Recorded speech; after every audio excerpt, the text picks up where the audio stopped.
It always begins quietly. No blood, no screams, only curiosity. A child standing before the lifeless body of a bird, watching the stillness, not with fear, but fascination. Something stirs, not sadness, not empathy, but attention. The first flicker of obsession, like a lens clicking into focus. He tilts his head, studies the fragile thing that once breathed. And somewhere deep in the nervous system, a message misfires. The brain, instead of releasing grief, releases dopamine, pleasure, where there should have been pain. That is the first fracture, the origin of what we call affective deficiency, a mind that learns early that emotion is optional, but control is everything. Years later, when investigators and psychologists look back, they always find this moment, the spark that ignited the unthinkable. In clinical terms, it is not about violence. It is about the birth of control. The human brain is designed to respond to power with reward. For most, it means achievement, admiration, or validation. For a few, it means the ability to manipulate, dominate, or destroy. The feeling of absolute authorship over another life. And once that neuron pathway is established, once the dopamine fires in response to domination, it doesn't fade. It waits. It matures in silence, fed by fantasy. During adolescence, this quiet fascination evolves. Fantasy becomes laboratory. Every story, every image of pain becomes raw material. He begins to imagine scenarios, not of love, but of control, not of intimacy, but of surrender. He doesn't picture the victim as human. He imagines them as a canvas, a place where power can finally leave its mark. In the journals of forensic psychiatry, this phase is known as compensatory imagination, when the subject uses violence in thought to balance feelings of insignificance. But to him, it feels like clarity. He is not sick, he is awake. At home, he is polite. At school, quiet. To teachers and neighbors, he's just another boy who likes to be alone. But alone, his mind becomes theater. He imagines control, precise, rehearsed, almost beautiful. The act of taking life is not chaotic in his fantasies. It's orchestrated. He doesn't dream of rage. He dreams of rhythm. Behind that still face is the hum of an experimental machine. The mixture of curiosity, power, and erotic charge that neuroscientists call instrumental aggression. Unlike impulsive anger, it's cold. It plans, measures, and studies. It doesn't need provocation. It only needs an opportunity. In 2014, an FBI profiler described this moment as the point of no return for the psyche, when killing ceases to be an unthinkable act and becomes a logical extension of self-image. Not I might, but I could. That distinction, subtle as it is, marks the beginning of what criminal psychologists call the threshold phase. The fantasy becomes so detailed, it starts to blend with memory. He doesn't just imagine, he rehearses. Every step, every sound, every breath of his victim. Each iteration brings new satisfaction, new precision.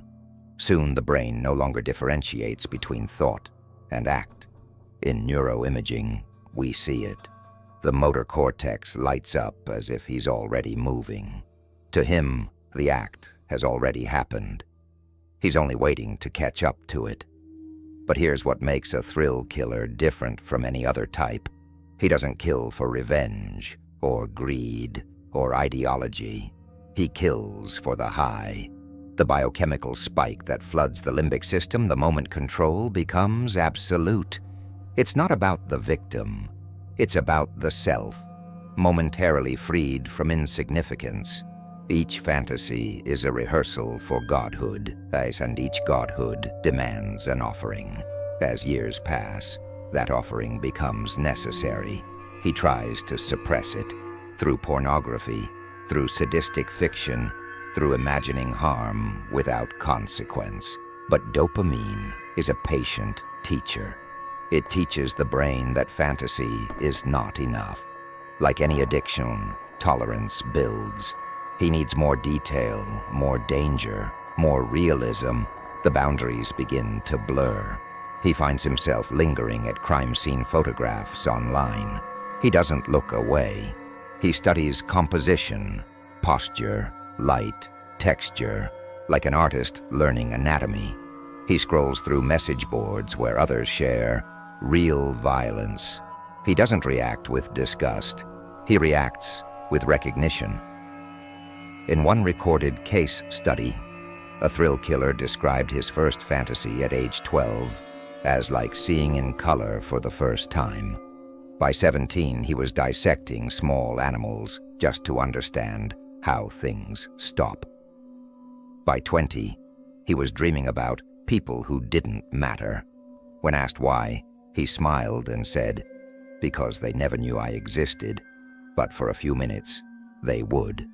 That sentence is the thesis of a thrill killer's world. To exist is not enough. To be seen, to be felt, to have impact, that is the addiction. Power becomes proof of being. From the outside, everything seems normal. He studies, he works, he jokes with friends.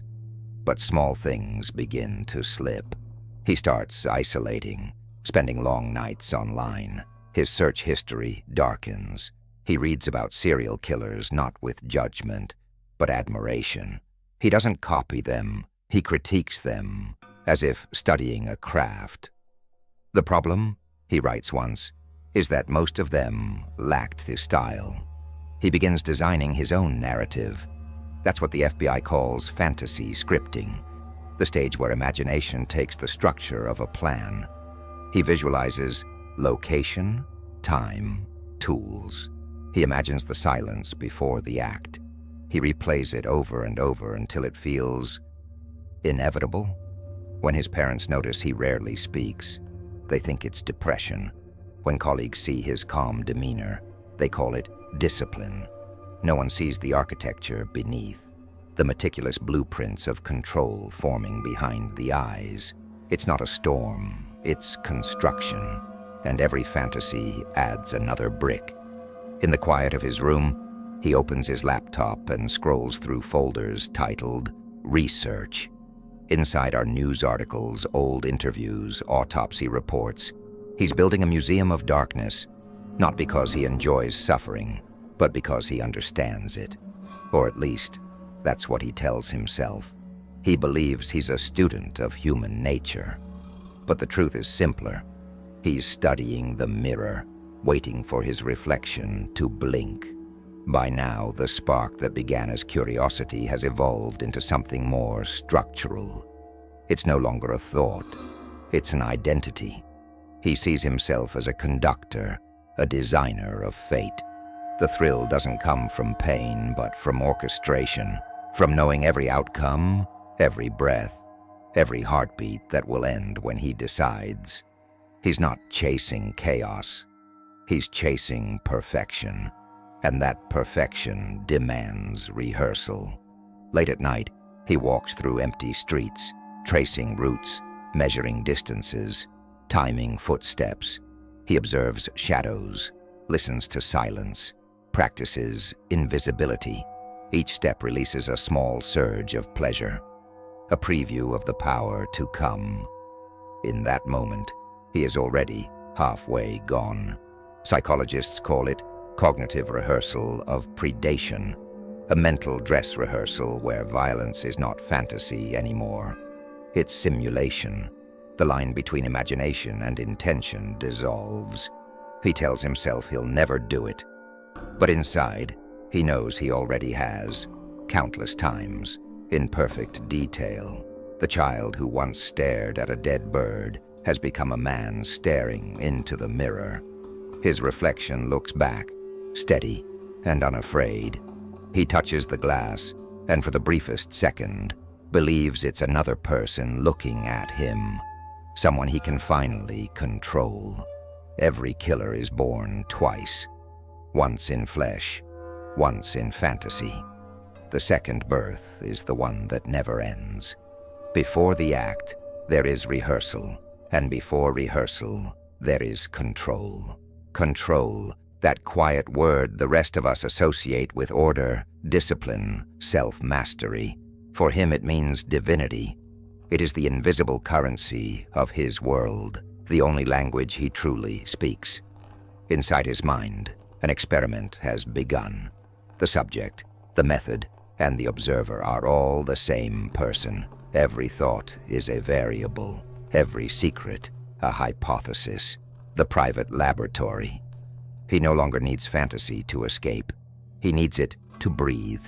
His bedroom becomes a workspace of silence, curtains drawn, light calibrated, noise canceled. On the desk, notebooks, diagrams, timelines, folders labeled with meaningless initials. To anyone else it looks like research. To him it's architecture. He studies faces online, observing the way fear flickers in eyes seconds before collapse.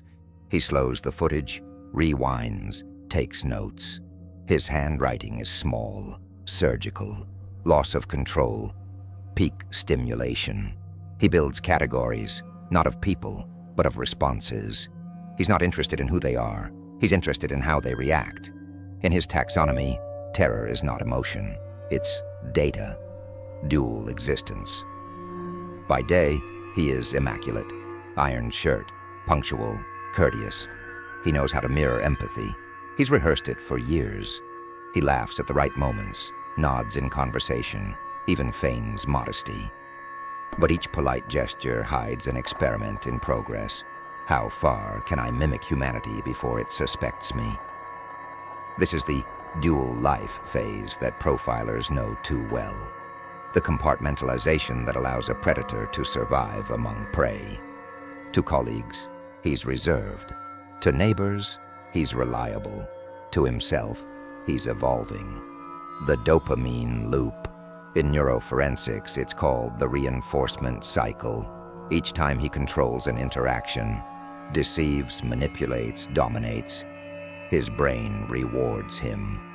Dopamine, the same chemical that fuels love and ambition, now flows for deceit. It is the beginning of a neurological addiction. He starts small, convincing a coworker of something untrue, taking something insignificant, staging small accidents just to watch reactions. No blood, no risk, just power. Every success strengthens the circuit. The fantasy becomes a self-training program for predation, and each night he documents results like a scientist writing field notes. Subject B complied faster when reassured. Fear dilutes reason. The ritual of observation. His eyes become instruments. He watches people the way a surgeon watches a beating heart, with awe and detachment. On trains, in supermarkets, at crossings, he notes posture, gait, tone, hesitation. Who looks down first, who maintains eye contact, who freezes when startled. He is not stalking individuals, he is mapping humanity. Every face, every reaction adds precision to his experiment. He begins to predict behavior, a second before it happens.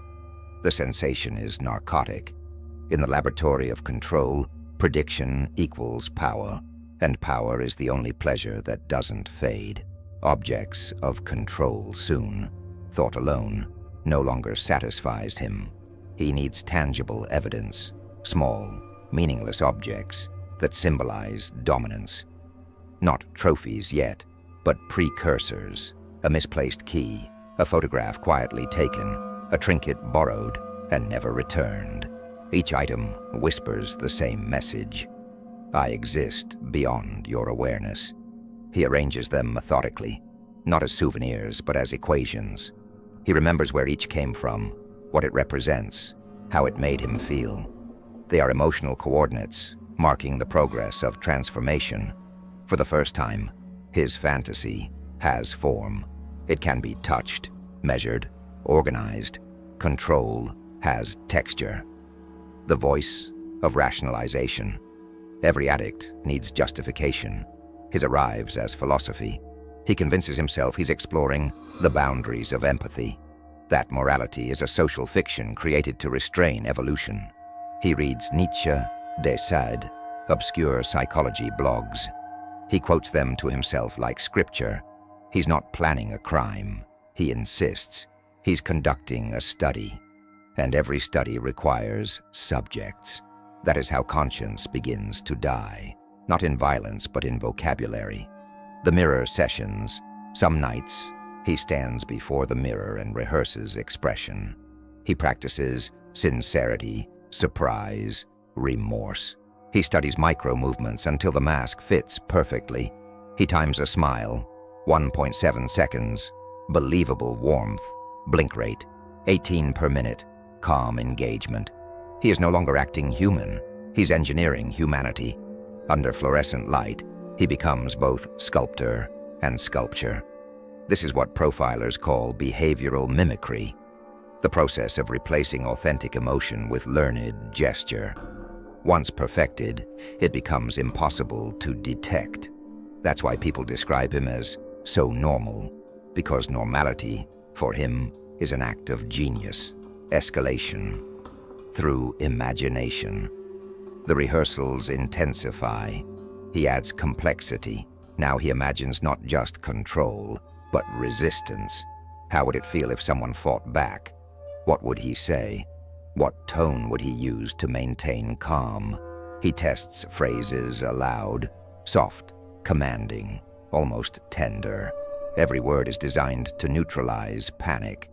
These rehearsals are not fantasy anymore. They are scripts. He doesn't realize he's teaching himself interrogation techniques, restraint methods, the choreography of submission. Each session strengthens neural connections between control and arousal. In MRI studies, the same regions that activate during sexual climax now respond to mental images of domination. He is rewiring pleasure itself. The outer mask cracks. But total control is an illusion. The more he perfects the inner world, the more reality begins to irritate him. People become unpredictable, messy, inefficient. He grows impatient. He withdraws from casual contact, not out of fear, but contempt. At work, he starts avoiding teamwork. In conversations, he interrupts softly, redirecting topics to regain control. When challenged, he smiles, that thin, polite curve that conceals hostility. It's the smile investigators will later call the switch, a signal that the experiment is about to expand beyond thought. The forensic pattern emerging. In profiling terms, he is entering the behavioral rehearsal stage. Here, offenders test methods of control under plausible pretexts: volunteering, caregiving, dating, or simply observing victims of vulnerability. Each encounter is both practice and proof of capability. Failure only sharpens technique. Detectives rarely notice because nothing illegal happens yet. No body, no crime, only preparation. But inside his brain, the moral threshold has already been crossed. He no longer asks, "Should I?" but "When will I?" Moments of feedback. Every scientist nods results. He seeks is in micro-events, a stranger flinching when he raises his voice, a friend apologizing, though they did nothing wrong. Tiny confirmations that manipulation works. Each reaction is a pulse of euphoria, small but intoxicating. He begins keeping timestamps. 12:42 p.m., test successful, felt surge 6 seconds. He doesn't see the absurdity, he sees progress. Progress toward what? He couldn't yet articulate, but the language of the body knows. Adrenaline, dopamine, serotonin, the trinity of predation, now rule him.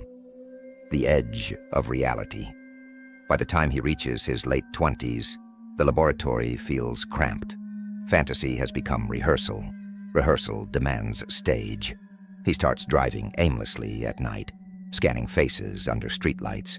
He tells himself it's for inspiration. It's actually reconnaissance. Every city corner becomes potential geometry. Entry point, escape route, visibility angles. He catalogs them subconsciously. He's not hunting yet, but the brain doesn't know that. It rewards him as if he were. Heart rate steady, pupils dilated, breath shallow, predatory calm, the body remembering an ancient role. The psychological autopsy. If we could freeze time here, inside his mind, we'd see a paradox. A man convinced of control, yet already controlled by compulsion. The experimenter has become the experiment. He doesn't realize that each act of domination strengthens dependency. Soon he will need the ultimate variable, a life that resists. That necessity marks the border between fantasy and fatality. The next phase is no longer rehearsal, it's execution. He sits in darkness, reviewing the notes spread before him. Numbers, sketches, fragments of thoughts. They form a pattern only he can see. His hand trembles, not with fear, but with anticipation. Outside, the world moves oblivious, unmeasured, free. Inside, he prepares to measure it once and for all. In the laboratory of control, every equation ends the same way. With the removal of uncertainty, fantasy demands evolution. Once the mind tastes creation, it refuses to return to mere thought. The quiet thrill that once came from imagination has begun to fade. What once ignited with a whisper now requires flame. Inside the brain, tolerance builds. Dopamine no longer surges at the mere idea. Like any addict, he must raise the dose. But for him, the drug is control, and the only pure form of control is life itself. From dream to design. At first, he tries to resist the escalation. He tells himself he's only refining the theory, sharpening the precision of his research. But something else has entered the design: necessity. The laboratory has become too small. Reality starts to feel like an obstacle instead of a refuge. He begins walking the streets again, this time with purpose. He memorizes lighting patterns, surveillance blind spots, crowd rhythms. He watches people not for who they are, but for how they move through vulnerability. A stumble, a dropped bag, a moment of distraction. Each is a revelation in weakness. The mind records it all. The fantasy breathes again. Threshold of compulsion. Forensic psychology defines this transition as the bleed. It's when the fantasy spills outward, staining the real world. He finds himself revisiting places from his mental scripts. A park bench, an alleyway, a convenience store that closes at 11 p.m. He stands there, hands in pockets, breathing evenly. The air feels charged, almost electrical. It's not lust, it's not hatred, it's anticipation, the body recognizing that the idea is now viable. The voiceover of his inner dialogue changes tone. Not what if, but how soon. Rehearsal in plain sight. His first experiments are invisible. He tests proximity, walking closer behind strangers, adjusting his pace to theirs. He learns how to blend, how to vanish. He studies sound, how footsteps echo differently on concrete versus gravel. Each discovery produces a small rush of satisfaction, a surge that confirms the hypothesis. He tells himself these are coincidences, harmless curiosities. But every movement is rehearsal. Every night walk is a lab test. In the hidden architecture of his psyche, the corridors of fantasy and the hallways of reality have merged into one. The arousal curve. In behavioral neuroscience, this pattern forms a distinct shape, the escalation curve. The baseline rises gradually, then spikes before collapse. For the thrill killer, collapse equals act. He starts seeking provocation, not to be angered, but to feel permission. A stranger who looks at him too long, a driver who honks, a comment online that challenges his intellect. Tiny sparks, excuses waiting to be weaponized. Because once the fantasy is strong enough, morality becomes negotiable. He can justify anything as response. Refining the ritual. He creates rituals to stabilize the chaos. Morning coffee at the same hour, specific music before sleep, objects aligned perfectly on the desk. These micro-routines build the illusion of control as his impulses grow louder. Each ritual has a psychological function, to mask disorder beneath order. To him, the symmetry is sacred. If the cup handle faces east, the day will unfold cleanly. If not, he feels agitation crawling under his skin, like static. Ritual is the skeleton of murder, long before blood touches it. One evening, walking home under yellow streetlight, he sees a woman struggling with her bicycle chain. The scene feels familiar, eerily close to one of his rehearsals. He stops, watches, counts breaths. 5, 6, 7. She looks up. Their eyes meet. For a moment he feels the script pull tight around him, the invisible hand of destiny guiding his muscles forward. But something interrupts. A car passes, headlights flashing, and the spell breaks. He smiles politely, walks away. To anyone watching, it's nothing. To him, it's revelation. The boundary has been tested. He almost crossed, and the aftertaste of almost is intoxicating.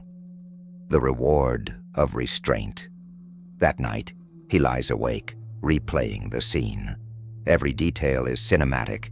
The color of her jacket, the tension in her voice, the metallic sound of the chain. He relives it not as memory, but as footage. He edits it in his mind, perfects it. He realizes something terrifyingly beautiful. He doesn't need to kill to feel alive. He just needs to approach, for now.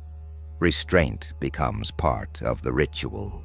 Each successful withdrawal feeds the illusion of mastery. He mistakes control over impulse for morality, but what he's really learning is pacing. The dopamine plateau addiction studies show that when reward becomes predictable, dopamine response drops. He feels it. The rush doesn't last as long anymore. Each rehearsal feels flatter, emptier. The graph levels out, so he compensates by amplifying risk. He begins following a chosen stranger for longer stretches. 10 minutes, then 20, just to feel the pulse quicken again. He starts recording small details, routes, routines, time patterns. He tells himself it's only curiosity, but his curiosity now has coordinates. Fantasy becomes geography. Every city block becomes part of his mental map. He draws lines between streetlights, doorways, alleys. He memorizes escape vectors. This is staging behavior, the pre-offense choreography. He experiences a strange calm while doing it, like solving an equation. Because in the architecture of the escalation curve, planning is the new pleasure.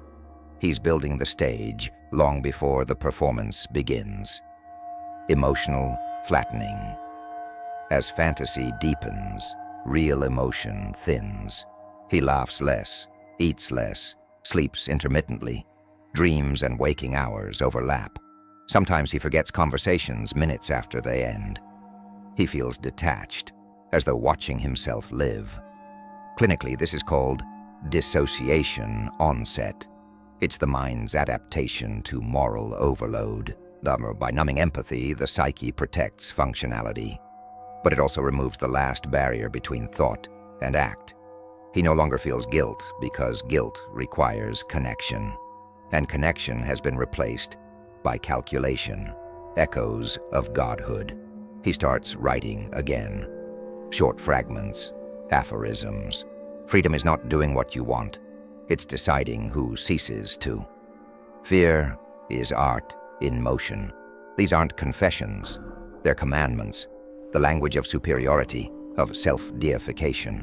When he reads them back, he feels surge, validation. He isn't a monster. He's an architect of the inevitable. The thrill killer's ego metastasizes in prose before it spills into flesh. crossing the Rubicon. The escalation curve reaches its apex the night he stops planning. He's not seeking opportunity anymore. He recognizes it. Coincidence aligns with preparation, and suddenly the world feels complicit. He tells himself fate chose the moment. A broken streetlight, a narrow path, a soundless interval in time. No conscious decision, just movement. Every rehearsal collapses into one fluid sequence, every micro-fantasy converging into a single, lucid act of will. The escalation curve completes itself. The fantasy has become function. After the spike, when the adrenaline subsides, there's silence. The world seems unnaturally still, colors too bright, as if reality itself is adjusting exposure. He doesn't panic. He observes. He memorizes. Every heartbeat, every sound becomes data. The scientist is back at work. But now the subject is no longer theory. Forensic psychology calls this moment cognitive anchoring. The killer's attempt to record sensations so he can recreate them later. He doesn't yet know that this will become addiction's new baseline. The curve resets. The climb will begin again. Clinical reflection. In post-offense analysis, experts find the same neurological fingerprint, diminished amygdala response, amplified ventral striatum activity, and hyperfocus in the prefrontal cortex. Translation: emotion off, reward on, planning sharp. He has achieved what he always sought, perfect control, but the cost is permanence. The brain can no longer revert. Fantasy has rewritten circuitry. The laboratory is gone. Now the world itself is experiment. Each escalation feels like evolution, until the moment you realize you've become the specimen. The first time is never about death. It is about birth. There is no dramatic thunder, no voice in his head, no evil laugh that echoes in alleys. The moment arrives like the closing of a circuit. Quiet, inevitable, self-completing. For months he has lived in rehearsal, shadow following, micro-timing, control through imagination. Now imagination dissolves. The experiment calls for its first real subject. He doesn't plan it that day. It happens because the day feels exact. A night with no wind. Streetlight humming. One blind spot on the surveillance grid. Every variable aligns. 0 hour. At 9:47 p.m., he steps out, wearing the same jacket he always wears on these walks. Consistency comforts him. It means the universe is cooperating. He checks his pulse. Steady, then begins to move. From a distance he appears almost serene, a man on a late errand. But inside, the body hums like a power line. The autonomic system floods with adrenaline, pupils dilate, hearing sharpens. The body does not lie. It knows this is creation. He sees her, a lone figure ahead, distracted by a phone, unaware that someone's experiment has chosen her. He feels no hatred. Hatred would be disorder. What fills him instead is clarity. He matches her rhythm for 30 paces, every breath synchronized, every heartbeat counted. Then, in one seamless movement, the act begins. The moment of transition. Later investigators will time it. 42 seconds between contact and silence. But in his mind it stretches into an eternity. Each frame expanded. He feels the weight, the warmth, the tremor of resistance, and the astonishing calm that follows. Psychologically, this is called dissociative euphoria. The killer experiences himself as both actor and observer, detached, yet hyper-aware. Time fractures, sensation becomes narrative. To him, this is not cruelty. It is completion. Every rehearsal converges, every fantasy justified. In that instant, he is omnipotent, not angry, not ecstatic, simply absolute. Control achieved. Reality obeys. That is the first thought recorded later in his notebook. Physiology of Godhood scientists studying such offenders note the same pattern. A rush of norepinephrine followed by dopamine saturation, then an abrupt serotonin crash. The brain, momentarily flooded, registers the act as both trauma and reward. Pleasure fuses with panic, a neurochemical paradox. To him, it feels like silence exploding inward. He stands over stillness and feels nothing. No triumph, no regret, just equilibrium. The fantasy promised ecstasy. Reality delivers vacancy. But vacancy itself becomes sacred. For a brief, perfect moment, there is no noise inside his head. He has emptied the world. The clinical afterglow. He walks away slowly, pulse still rhythmic. Every sound seems amplified. Shoes on asphalt, distant traffic, the faint metallic taste of adrenaline in his mouth. He doesn't run. Running would acknowledge danger. He simply moves through the night, like a man leaving a church after prayer. At home, he washes his hands methodically. Temperature 98 degrees F, time 2 minutes 30 seconds. He notes the details. He is still the scientist. The mirror greets him with a steady reflection. He studies it for signs, flushed skin, widened pupils, but finds only calm.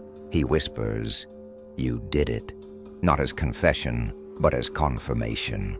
Then, an unfamiliar sensation surfaces, hunger. He asks mechanically, as if refueling after an experiment. Sleep comes instantly, deep and dreamless. The morning after. The next morning, sunlight feels foreign. Colors too vivid, air too thick. The world hasn't changed, yet everything looks slightly edited. He walks to work. People greet him. He responds automatically. No one notices the faint chemical smell of bleach on his hands. He waits for fear, for guilt. They never arrive. Instead, curiosity. Will the feeling return if I recall it? He closes his eyes during lunch break and replays the event frame by frame. Heart rate rises. It works. Neuroscience calls this post-offense reactivation, the mental recreation of a crime to revive the chemical high. He has discovered memory as narcotic. The act is over, but the thrill lives on in replay. The mechanics of control has evolved from theory into instrument. Now he tests it in smaller doses, altering routines, manipulating colleagues, lying for no reason other than precision. He measures reactions with the same detachment he once reserved for victims. Every successful deceit reinforces the illusion of mastery. In his journal, killing is the purest form of organization. Entropy erased. These aren't boasts, they're data points. The scientist has found proof that his formula works. Ritualization. A week later, he returns to the scene. For most offenders, this is compulsion. For him, it's calibration. He notes environmental changes, new tire marks, moved trash bins, absence of police tape. He stands exactly where he stood that night, breathing in the silence. It feels smaller now, domesticated. He closes his eyes and imagines the moment again. But this time, something is missing. The charge, the brightness, the sacred equilibrium. The high has dulled. Tolerance again. The curve begins to rise once more. The voice of reason. He tells himself he'll stop, that it was only curiosity, that knowledge achieved once doesn't need repetition. But the human brain doesn't reason with addiction. It obeys reinforcement. Every night the image returns, polished, simplified, perfected. He starts noticing replacements. Faces that resemble hers, postures that echo the original composition. The fantasy demands iteration. Control craves rehearsal. He is back at zero, but the baseline has shifted upward. Now nothing outside the act can reach him. Clinical profile. The cycle begins. FBI data shows thrill killers often display rapid behavioral normalization after their first murder. No panic, no regression. Instead, euphoria, then restlessness. They describe it as a silence that asks for sound. He begins reorganizing his life to sustain that silence. New routines, news monitoring, collecting clippings, searching for coverage. He smiles when he finds none. Perfect execution. But inside that smile hides disappointment. If the world didn't notice, did it really happen? The killer's paradox. Anonymity negates immortality. So he starts hinting, small cryptic remarks in conversations. People do strange things when they're pushed. No one suspects the literal truth beneath metaphor. The autopsy of empathy. Psychologists later call this the emotional necrosis phase. Empathy doesn't die suddenly, it decays. First he forgets the victim's name, then her voice, then her face blurs into abstraction. Just shape, light, shadow. He can still describe every technical detail of the act, but not one human detail of the person he erased. The scientist keeps only the data that serves replication. She was not the subject. She was the instrument. That's the line investigators find scribbled in the margins of his final notebook. Echoes of perfection. At night, he replays the timeline again and again, not to remember, but to improve. He edits the mental footage, shorter, cleaner, more efficient. He reduces death to choreography. He believes this is mastery, but it is actually the birth of compulsion. Each refinement strengthens the neural pathway, tightening the link between control and euphoria. Soon, imagination alone will no longer suffice. The experiment requires replication. The scientist requires data. The killer requires thrill. The equation writes itself: control plus memory, fear, Shakur's need. The afterimage. There is one last moment of humanity, fleeting as static. He dreams of the scene, not from his eyes, but from hers. He wakes with heart pounding, disoriented, trembling. For seconds, guilt flares like fever, but even guilt becomes analysis. He writes in his notebook, empathy has chemical noise. Eliminate. By labeling it, he neutralizes it. The feeling fades, and when it fades, so does the last remaining proof that he was ever human. Forensic coda. In every recorded profile of a thrill killer, the first act marks the irreversible crossing. After it, the mind cannot return to innocence.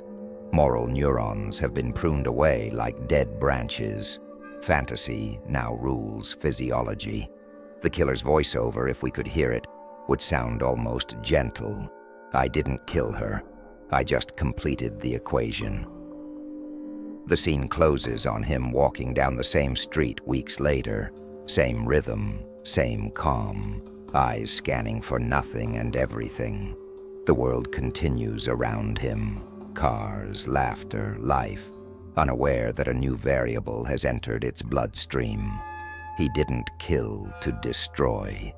He killed to prove that he could. The act fades. The memory decays, unless you preserve it. Every organism that kills must feed again, but for the thrill killer, feeding doesn't mean flesh. It means remembrance. The body is disposable. The memory is sacred. And so, after the first kill comes the second ritual. Preservation, the return to the scene. 2 weeks later, he goes back. The night is different now, colder, emptier, but the geometry is the same. He stands where she fell and notices the cracks in the pavement, how they spread like veins beneath his feet. He kneels, touches the ground, not out of grief, out of ownership. Forensic psychologists call this the anchoring visit. The killer returns to rebond with the memory, to ensure it does not fade. It's not a crime scene to him. It's a shrine. He whispers something he won't remember later. Perhaps her name, perhaps nothing at all. The words don't matter. The ritual does, because without ritual, the mind would have to face emptiness. souvenirs of silence. In his apartment, he creates a new space, a small cupboard behind a false panel. Inside, objects begin to gather. A bracelet, a photograph cut from a newspaper, a piece of fabric he does not wash. Tiny things that would mean nothing to anyone else. He does not look at them often. Looking too much would corrupt them. They must remain pure, still charged with the electricity of that night. Each object anchors a chemical response in his brain. Dopamine links to texture, adrenaline to smell, serotonin to memory. The room is a pharmacy built from crime. He didn't collect victims. He collected proof that his godhood was real. Post-offense maintenance. Every addict needs maintenance. For him, it is the ritual of revisitation. He sits in the dark, opens the cupboard, and inhales slowly. The smell, dust, metal, faint soap, is enough to trigger the sequence. The brain releases dopamine again, a smaller dose but still satisfying. He closes his eyes and sees it all play back, like a film he directed. He tweaks angles, imagines different lighting, corrects imperfections. The replay is both editing and feeding. In clinical terms, this is post-offense arousal maintenance, a feedback loop that keeps the memory alive while building tolerance toward the next act.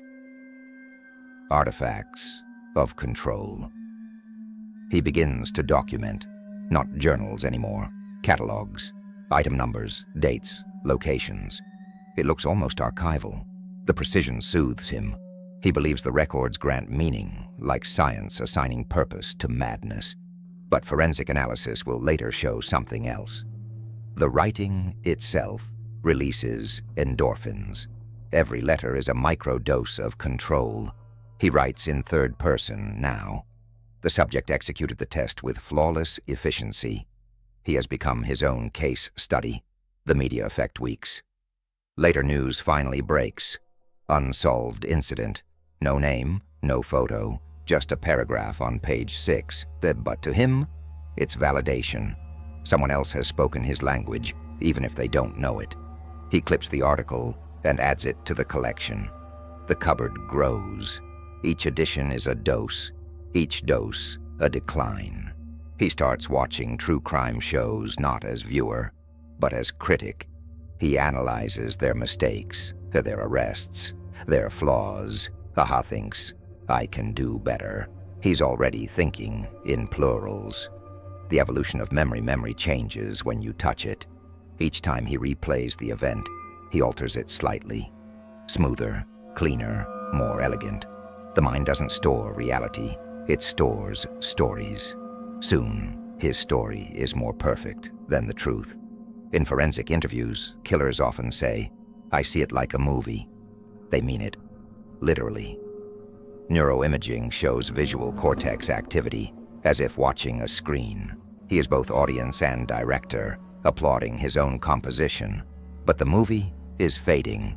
Neural adaptation demands a sequel. Replication instinct. One night he stands before the cupboard and feels nothing. The trophies have lost voltage. He touches the fabric.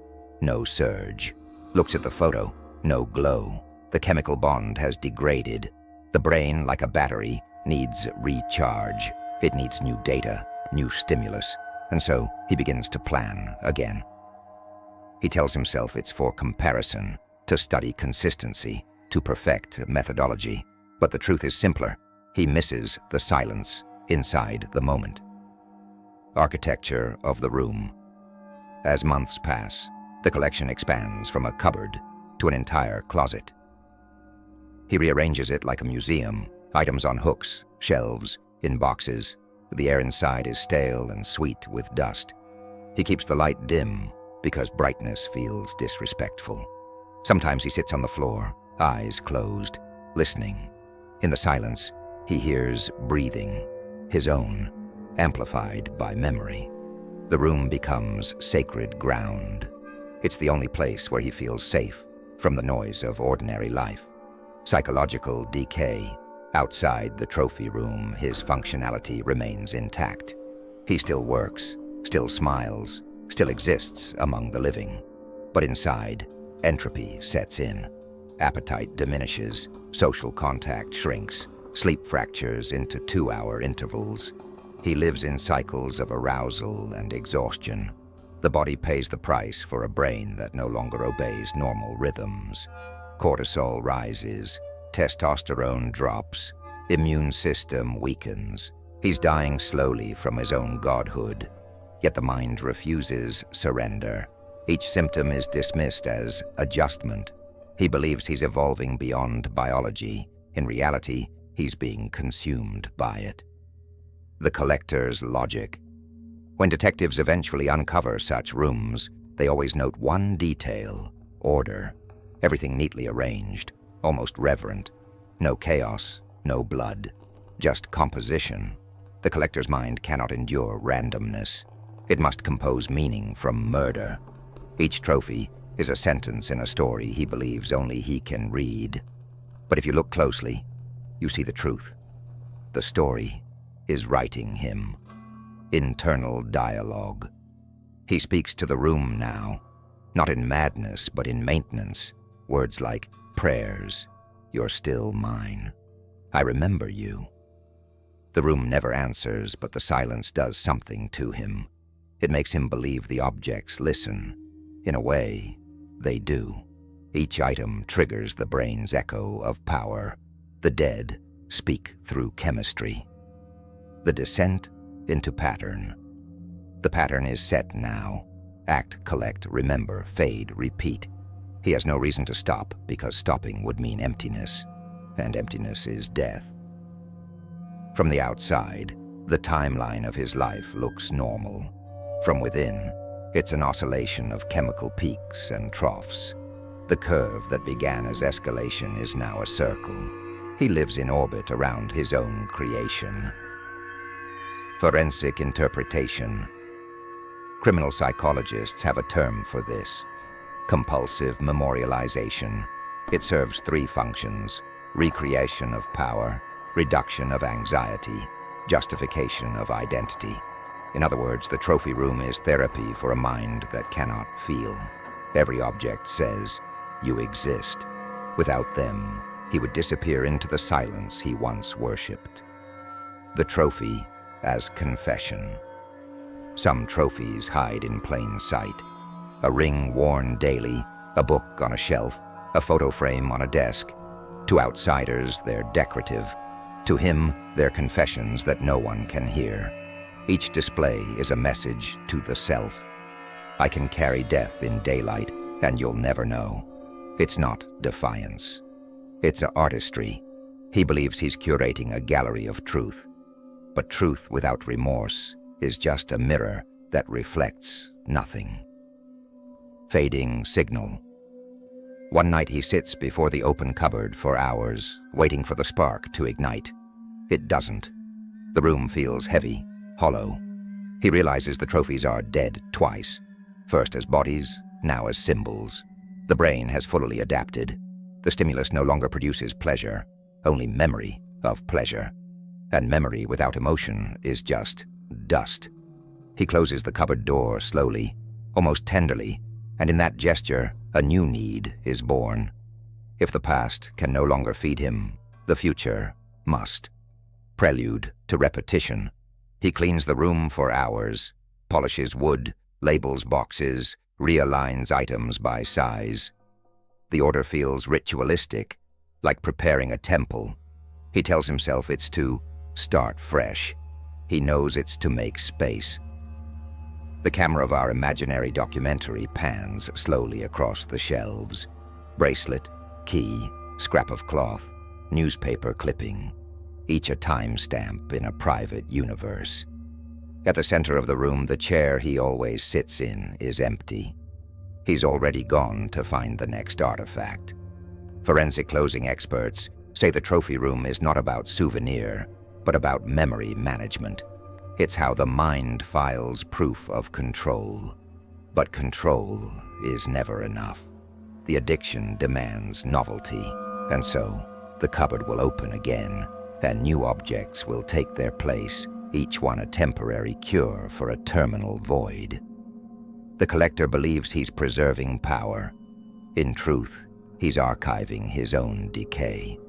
When the performance ends, the actor forgets who he was pretending to be. It never collapses with a bang. It thins. Like paint left in the sun, the once vivid fantasy begins to crack. The trophies don't hum anymore. The replays don't burn anymore. The silence, which once felt holy, now feels hollow. What he thought was ascension was actually orbit. He has been circling the same star of thrill, closer and closer, until gravity turns on him. Control, the god he worshipped, has begun to demand sacrifice. Not of others, but of him. The dimming of the high. He sits in front of the cupboard-turned shrine, waiting for the surge that used to come so easily. Nothing, just dust and memory. The brain has done what brains always do. It has adapted. Dopamine receptors that once lit up over a scrap of fabric now stay cold. The mind says, "We've done this." The body says, "Give me more." This is the killer's fracture. Craving without reward. He tries to reactivate it with replays, longer, slower, more detailed. He adds sound in his mind, adds begging, adds resistance. He even edits the scene to be more cruel, thinking cruelty will spark voltage. Still, nothing. Fantasy, once limitless, has hit the ceiling of biology, the relentless return of noise. Before the first kill, his head was full of noise. Insecurity, envy, humiliation, invisibility. The act silenced it. The trophy room prolonged the silence. But now, slowly, the noise returns. It starts as restlessness.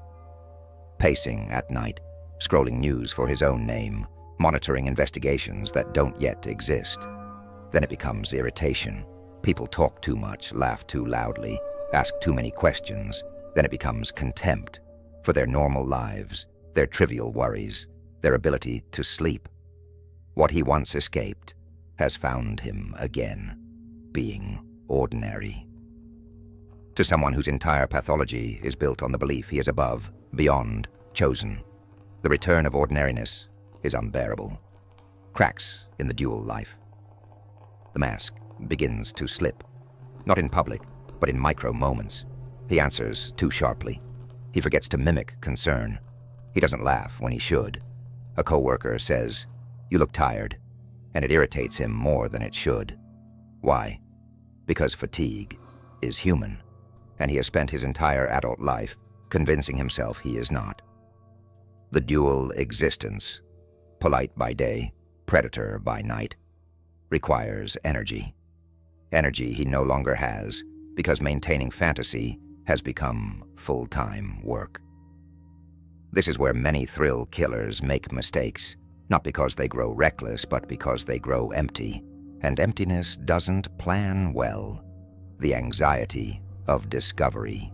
He begins to see police cars differently, not as distant symbols, but as mirrors. He follows local crime reports obsessively, not in admiration, but in paranoia. He scans every article for patterns that might match him. He used to be invisible. Now he feels unseen, and those are very different things. Invisible was power. Unseen is erasure. If no one ever knows, what was the point? If no one ever fears him, did he ever really control anything? The godhood he built was private, and privacy, at this stage, feels like failure. So he starts doing what many of them do, leaving traces not because he's careless, but because he's starving for acknowledgement. The inversion of control used to be outward, controlling the victim, the scene, the narrative. Now control turns inward, controlling panic, controlling suspicion, controlling the loop of thought. He checks the trophies 3 times in one night, moves them, re-hides them, then feels stupid for moving them, then moves them back. The ritual that once calmed him now aggravates him. The room no longer feels sacred. It feels incriminating, and yet he can't throw it away, because to destroy the trophies would be to admit the fantasy has ended, and he is not ready to be no one again. So he lives with the thing that will eventually condemn him. Neurotic perfectionism, he starts over-cleaning, over-bleaching, over-mapping his alibis. Detectives later will note how unusual it is. He covered things that didn't even need to be covered. But that's the mark of collapse. Overcorrection. He is not cleaning the crime. He is cleaning the anxiety. He rehearses conversations with police that haven't happened. I was at home. I don't even know her. Wow, that's horrible. He perfects innocence. But the very act of rehearsing innocence is proof of guilt's arrival, the empty replay. One night he tries something new. He plays the act backward in his mind. He imagines her getting up, the sound returning, her footsteps rewinding, her breathing unbreaking. For a second, something stings in his chest. Not remorse, but the ghost of an emotion he once had before rewiring his brain. He shuts it down immediately, writes in his notebook. Sentiment is anti-control, but he can't unknot the feeling completely. It lingers like smoke, an afterimage of humanity. When the thrill dies first. This is the core tragedy of the thrill killer. The thrill dies before the killer does. The act that was supposed to keep him alive now leaves him numb. So he commits again, not out of hunger, but out of habit. And habitual killing lacks the elegance of the first. Mistakes creep in. He rushes. He repeats patterns. He stops innovating. To an investigator's eye, the series begins strong and degenerates, a clear sign that the offender's psychological engine is burning out. He is not becoming more powerful. He is becoming more desperate. The outside pressure. Eventually, the world responds. A body found sooner than expected, a witness who heard something, a journalist who connects two disappearances. For the first time, he sees his reflection in public language. Possible link. Same area. Police urge caution. Ordinary people shudder. He smiles. Finally, he exists outside the trophy room. But with visibility comes velocity. Investigations tighten. Statements are taken. Cameras are reviewed. And suddenly, control is no longer his. Collapse. Exposure. Plus, emptiness. The collapse of fantasy is not just getting caught. It is realizing that even if he isn't caught, the feeling will never return. That is the true prison. To know that the thing you built your identity on can no longer feed you. He stands in the dark in front of his cupboard and feels only fatigue. He looks at the objects and knows every one of them is a time bomb. He wonders, briefly, what would happen if he confessed. Not because of guilt, but because confession would finally make it real again. Other people would see. Other people would name. His godhood would be on record. Many of them talk in interviews, talk endlessly, describe in detail they never needed to share, not because they repent, but because telling is the last way to re-trigger the thrill. Words become the final trophy. The interview room, picture it. A small gray room, 2 chairs, a recorder on the table. He sits calmly, hands folded, eyes occasionally darting to the glass. He knows they're behind it. He likes that. The detective speaks. He listens. Then, in a tone eerily similar to his notebook entries, he begins. It wasn't about her. It was about precision. I needed to know if I could.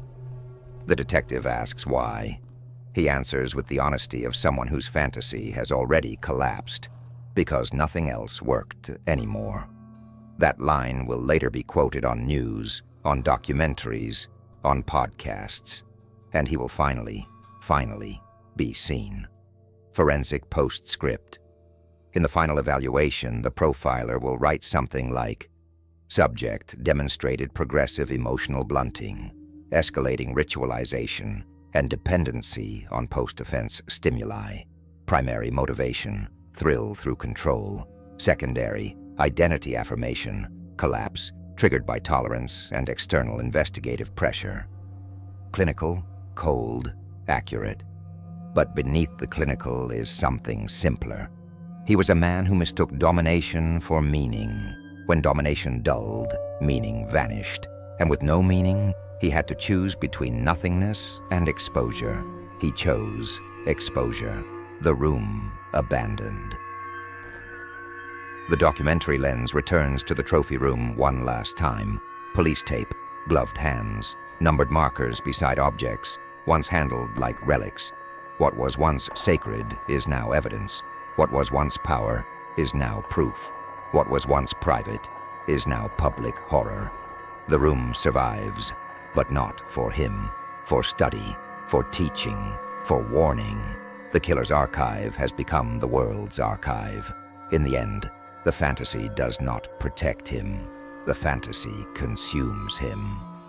When fantasy rules the mind, reality becomes its first victim, and the self becomes the last.